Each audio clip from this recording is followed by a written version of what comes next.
but they would have to give 6 months notice, and they can't withdraw from any of this before 2020. So everything that's in the proposed agreement would be binding on them until 2020. And the only reason it's set at that date is because they can't legislate for the next Parliament. So I think I explained at the beginning, they can only set policy that determines this current government. So it would be daft for me to say that could never happen, but they would be taking on the whole department if they were to withdraw from this, and it would be something that we would have a contractual agreement that would be strengthened in law in a way that guidance wouldn't be. Lady, A couple of issues that I didn't have a chance to ask earlier. One was the Long Benton Agreement. Was that part of these negotiations? No, it's never been meant. Actually, gentlemen, just in the previous session, did come and ask me that at the end. It's never been mentioned. Now, again, that's because these are national talks and they wouldn't focus on something that's specific to one site. But if there's ever any suggestion of that, then obviously we would need to come and consult. So you would assume then that whatever you opt in out of that I wouldn't have thought the Long Benton Agreement would be part of the deal, because it's just these are national agreements that cover members across the DWP. Any discussion about withdrawing from the Long Benton Agreement would be separate and would be subject to its own negotiations. So it's not. I don't imagine opting in or opting out. There still seems to be a grey area as to who still maintains it, right, and who on teams. There's some get it, some not, and they're still like from the old school. Yeah. The other thing was Tom McCormick and CMG had one of these leadership calls last week, and one of the questions that was put to them was about the time tea breaks which you've negotiated in this new deal.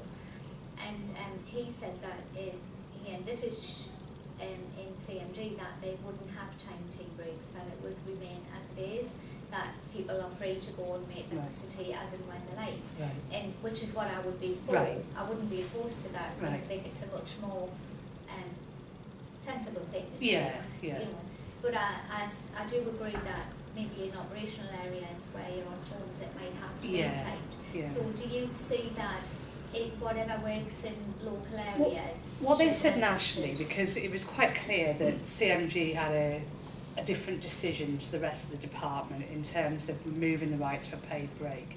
And there were lots of people in CMG that were angry about it, but there was nobody in CMG that wanted to take action to try and defend the right to a paid break. So that was removed about 5 or 6 years ago, I think. What DWP management say is the CMG is a fairly comparatively small arm of DWP operations, and they can't make decisions that are out with decisions that bind the whole department.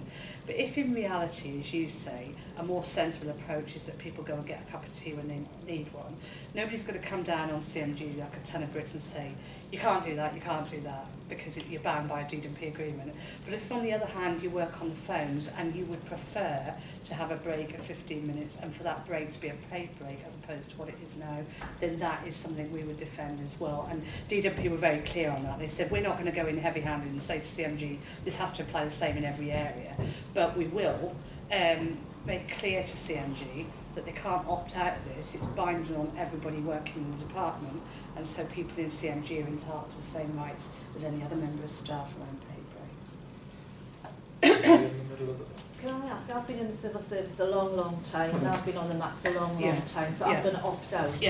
Now I'm partially retired, I only work 20 hours a week, I don't do a late night, my contract is till 4:24, don't do a late night, and I don't work Saturday. If I opt out, when will my contract be changed, or will it not be changed? Your contract if I won't opt be out? changed.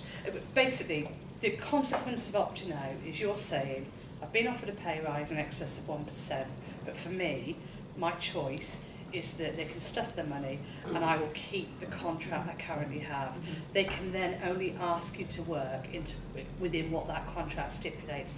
And you're actually quite fortunate because you've got written into your contract the hours that you currently work. An awful lot of DWP staff, this is a bit of a shocking thing we discovered during the talks, DWP don't hold contracts for 3/4 of us. A whole office wrote to DWP Shared Services and said, I'd like a copy of my contract.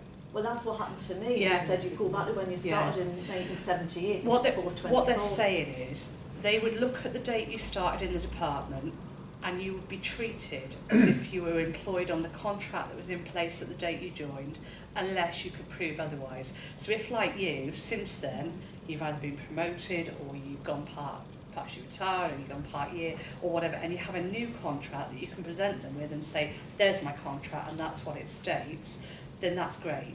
But for most of us that were taken on, I mean, I've been in 25 years, they will assume that because of the date I joined the department, I've been promoted once, so they will look at the date I was promoted.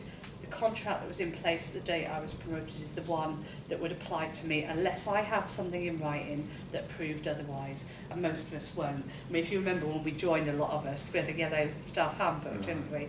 And that got replaced with the intranet, and they haven't even kept the paperwork around the staff handbook, so they are completely vague about what everybody's contract states. So the onus is on the individual. You're either treated as being on the contract that was in place when you joined, or you prove otherwise, and if you can't, that's... So if I opt out, I can't change my contract? No, not no. October 17 or never? If your contracted hours are, as you stated them, and that's actually written into your contract, that's the only hours that you're bound to. But the consequence is you get less pay, you get 0.25% consolidated pay, and you get a non-consolidated payment, but the value of the non-consolidated pot does go down. So as long as you go into it with your eyes wide open that I'm making a choice that for me the contract is more important, then that's the terms. It does actually set out in here exactly what it means to opt out, and you may want to just have a read. Before anybody does, I think I should just explain on the opt out. You were given 2 months to make the decision about opting out. Some people want to have a one-to-one with their line manager first and then make a decision about whether they opt out. But once you press the button to opt out, there's no change in your mind for 4 years. You are bound by that decision. Once you've opted out for 4 years. And we raised it a lot in negotiations, and DWP are absolutely clear. They don't want the opt-out. What they wanted was 100% binding agreement on every member of staff. We negotiated the opt-out. It's been, it's not an accident that it's been made fairly unattractive in terms of the money. It's not something that people would leap at because it's of the same value as if we'd all been capped at 1%. It's clearly something that people will only choose if for them the contract is more important than anything else, and for those people that's what we would still urge you to accept the offer because the offer gives you the ability to opt out. Yeah. So that's the Can I just mention very quickly, for an AO on the max working 20 hours while she retired, I'm ex-payroll, I calculated it out, it will make a difference of approximately net £7 a month at the end of the 4 years. We would, by opting out, we would lose £7 a month. So if we opted in, we'd get £7 a month to work a Saturday and a late night that we don't currently. That, I think, is why a lot of us on the max. I understand. Can you hear us? I can, Is that B? Yeah, it is. I'm the only max, although I possibly haven't been here as long as a lot of people are transferred in from a different government department.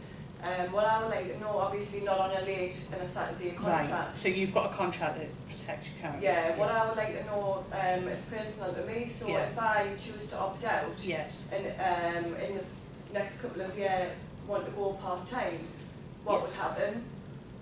Would I then have to work at 8 o'clock on a Saturday, even though I had forgotten me pay rise? I can't absolutely hand on heart give you the right answer. I'll have to take that away. But I mean, on promotion, a consequence of accepting promotion is that you adopt the new contract. And if you don't want it, don't go for promotion. That's the simple answer to that. But going part-time is a bit different, and I don't see why you should be disadvantaged if you've chosen to opt out by changing your working pattern to go part-time. Well, the census changed our contract, didn't she? That's what I mean. You now a contract. Census changed our contract, so... Sorry, we're interrupting. It would. Can I take that away and come back to you? Because I'll come back via Tom. It's just that I don't want to mislead you, and I don't know the answer, so I'll find out and come back. And obviously, on the other hand of that, I don't want to cut my nose off to spite my face, you know what I mean? And then go part-time on the higher money. Of course, that's what you would do. I mean, I'd like to say that I think you should opt in and then go part-time, but I want to just check out that I'm not giving you duff advice there. So leave that with me and I'll come back to you. Any other questions or comments? Lisa? For anyone that's currently doing the 8 o'clock late night Yeah, and working Saturday, yeah, if they opt out, yes. can they like give that up? No. No. Because their current contract applies, and if their current contract compels them to do that, that's what, there'd be no benefit for them opting out, because they wouldn't be gaining anything by opting out. They haven't got a contract that prevents them from doing that now. Or maybe it's opting in Well, opting in would be better because they get the money. But and then not having to do it, because that's the but question. they still have to do that's, it unless they had a protection, a safeguard reason that they shouldn't have to do it, you know, like caring or whatever. But if they do it now, they still and the have to do it contracted regardless. hours say that they can be asked to do it now, moving on to opting out ain't going to stop that. That's still, you're still going to be, as your contract says now. Debbie? Yeah, I just think as well, it's worth bearing in mind, but in general, if the pay Excuse me, rises, just have a quick word. I'm going to finish the meeting. We've got the room booked from 1:30. Oh, have you? So are you? Yeah. That's now. Okay. Let you come out when you're ready, yeah? I think it's worth Thank you. bearing in mind, let's say people who are on the market, but in general across the board, the pay we're high. We've always, in a sense, had a pay cut anyway because we're paying low pension.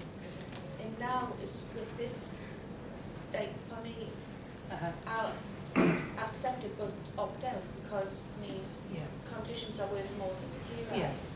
But even at 1% or whatever we're going to get, we're still getting a pay cut because we're paying more NINO now. Yeah. So we're paying more pension, more NINO, no pay rise. So I feel that there's been no pay progression for me for the last 5-10 years. Because you're going backwards as opposed to... I don't disagree It's with like you, Debbie. a bribe. And I mean, It's a bribe. it's an indication Yes, of and where what we are it with the is. government we've got. We've got a hostile government. Yeah. They're not a friend of civil servants. No. They don't want to sit there and say, No. what can we do to help DWP workers get better No. paid? It is about, you know, trying to drive down the public sector and the state, and it's not just civil servants, it's everybody employed by the public sector. You look at what they're doing to the NHS, you look at what they're doing to the junior doctors. It's a sort of concerted effort to make it less attractive to be a public sector worker. If But anyone else wants I to don't ask any disagree. more questions, if you do so through me, and I'll pass them on. yeah. Thank you very Thank you very much, everyone. Oh yeah.